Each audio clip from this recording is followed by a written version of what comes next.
Hey guys, welcome back to another video. Today's video is going to be another one on narcissism, but a little bit different than the ones that I typically make on narcissists. Today we're going to be talking about covert narcissists. Yes, we're going to talk about what a covert narcissist is and how to recognize one. What is a covert narcissist? Well, let's talk first about what an overt narcissist is, what is usually what most people think of when they think about a narcissist. So what is an overt narcissist?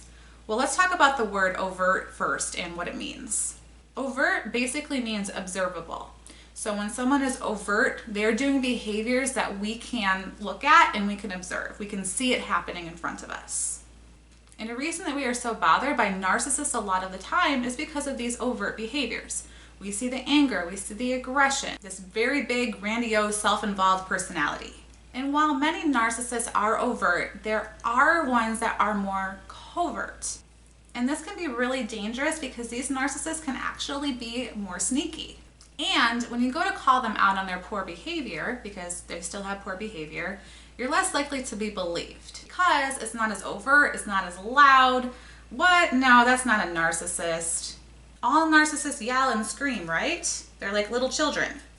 Well, no, actually, not all narcissists yell and scream. Some have a much quieter, introverted, but still equally as destructive approach to this type of personality. These narcissists still crave admiration, they still want to be important, and they still lack profound amounts of empathy. But their behavior is a little bit different, so we're going to talk about that now.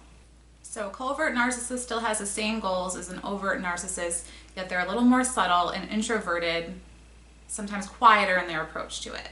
Think about, instead of listening to your favorite song on a really loud volume, that you're listening to it on a little bit of a quieter volume. And a lot of the time, people fall victims to the manipulative behaviors of a covert narcissist, and they don't realize it until they're in extreme emotional pain. It can kind of be thought about that it's just not as easy to see coming, so it's harder to run away. So things that we can look for in a covert narcissist. The first thing is a passive self-importance. So an overt narcissist might be more like, look how great I am, look how amazing I am. A covert narcissist is going to be more like, oh man, I just don't feel like I did that great at that. They actually purposely minimize things in order to get compliments from other people. Because remember, all narcissists need that external validation. They're unable to internally validate. So this is a passive way of still seeking that external validation. Because they don't really think in their head that they didn't do good at that thing, but they want to hear from you how great they did at that thing. Number two is a lot of blaming and shaming behaviors. And again, this is characteristic of all narcissists. All narcissists, again, they do have the same behaviors. The presentation can just differ. But while an overt narcissist may induce feelings of shame via verbal abuse and direct put-downs, covert narcissist is a little bit sneakier in their approach. They might act all sullen and hurt when you get into a conflict with a covert narcissist and it's your fault. You made them feel so bad. And they do this to make you feel feelings of guilt and feelings of shame and feelings of blame. Number three is that they create confusion. Now, I made a whole entire video on gaslighting, and I will link that in the description box below so you can check out the in-depth look of what that looks like because it's a little bit too much for me to get into here. The basic idea of gaslighting is to be able to create confusion in your victim. So a narcissist wants to create confusion in their victims because that makes them a lot easier to manipulate. Gaslighting is one of the worst manipulation techniques that can be used. Really, it is the backbone of brainwashing somebody. It creates confusion, it creates second guessing, it allows you to lose trust in your own self and your own perception. And the way that a covert narcissist, or really even all narcissists do this, is to plant little seeds of doubts in your reality. And this helps them meet that goal of trying to control you. Number four is that they are emotionally neglectful. So with covert narcissists, instead of getting this big, huge production of like putting you down, verbal abuse, just pushing you aside, they tend to instead, as an emotional attack, withdraw emotionally.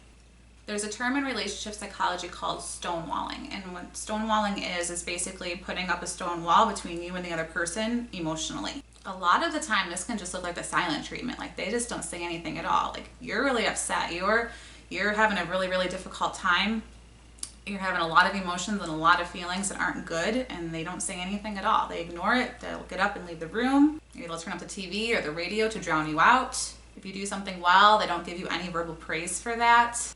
Number 5, they do things that appear to be good in order to get the recognition for doing something good. They only do things that appear to be helpful and good when they're able to get recognition for it. So this is someone that'll volunteer at a soup kitchen and then post on Facebook that they volunteered at a soup kitchen, look at me. And again, the goal with this is that external validation from other people, that praise, that, oh my goodness, look what a good person you are. They tend to brag about their good deeds. Like, I gave this server last night a huge tip. So really, they don't do things out of the goodness of their own heart. They do it for attention. They are not genuine in their deeds of good work. The last thing that I want to say about covert narcissists is that, according to the research, they do tend to be more female than male, and this is really just due to socialization differences between the genders. And that's not always the case. There are definitely overt narcissistic females, and there's definitely covert narcissistic males. Just in general, this is what we tend to see. Thank you for watching this video. I hope it was helpful for you. If it was, make sure you give it a thumbs up. Consider subscribing to my channel. I would love to see you in the next video. Thanks, and have a wonderful day.